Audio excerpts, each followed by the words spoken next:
Sadis,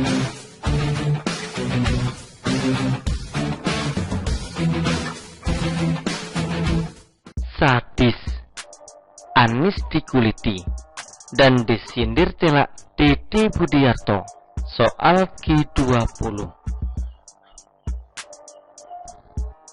Memang pendukung Anies itu rata-rata gampang dibodohi dan dibohongi.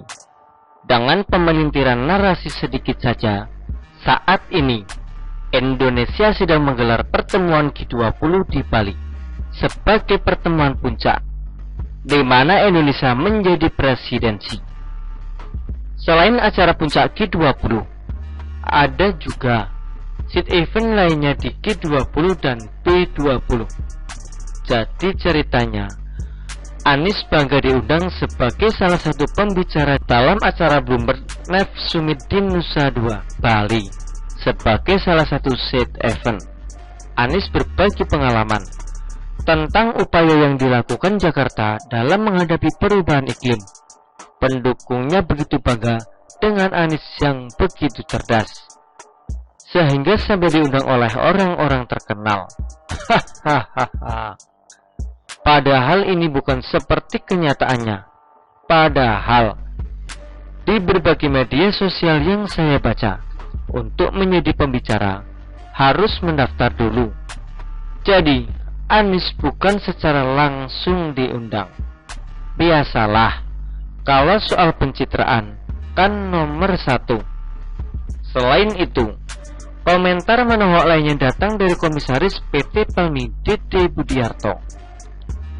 Kalau kalian masih belum mengenal orang ini, atau lupa ingat, dia pernah menulis cuitan yang memplesetkan kata khilafah, meminta agar memilih capres jangan sembrono, apalagi memilih capres yang didukung kelompok radikal yang suka mengkafir-kafirkan, anti Pancasila, gerombolan yang melarang pendirian rumah ibadah minoritas. Pernyataan ini bikin banyak orang gerah dan kepanasan.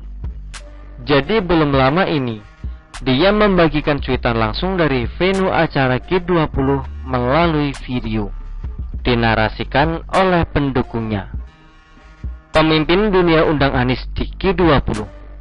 Padahal cuma narsum di set event yang dihadiri puluhan orang saja. Nih, Pak Jokowi setiap menghadiri kegiatan G20 selalu jadi rebutan foto delegasi luar negeri, katanya lewat Twitter. Lucunya lagi, ada sebuah video sesat di mana dikatakan bahwa pemimpin dunia G20 mengundang Anies. Narasinya lebay banget deh.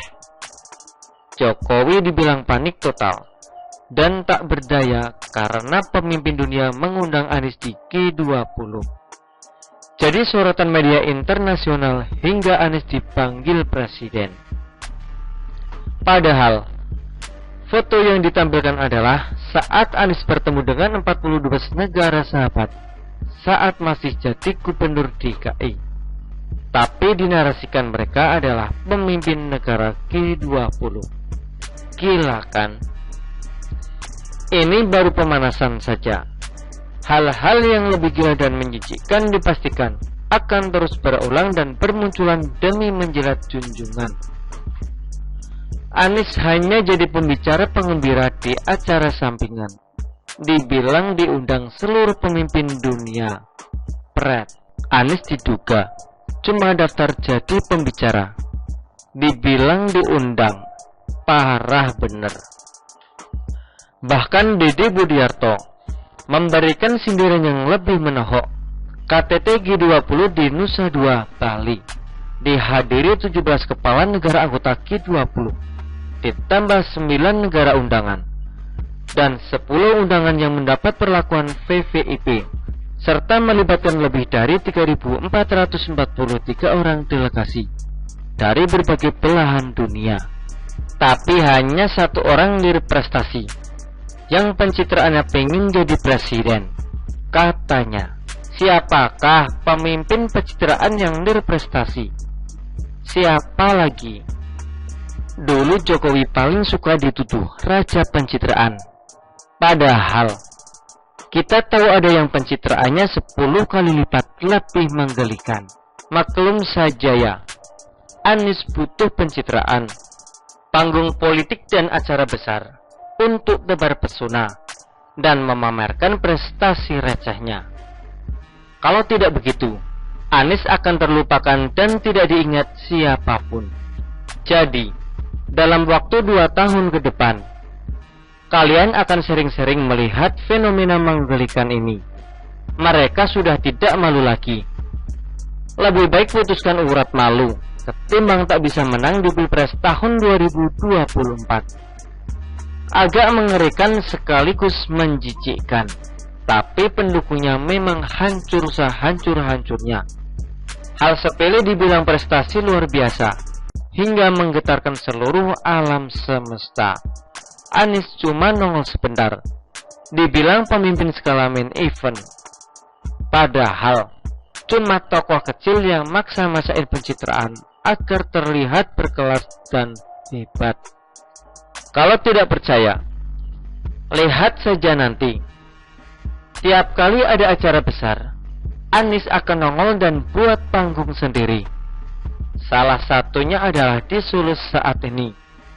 Anies ngapain di sana kalau bukan mau tebar pesona di acara yang dihadiri puluhan ribu orang?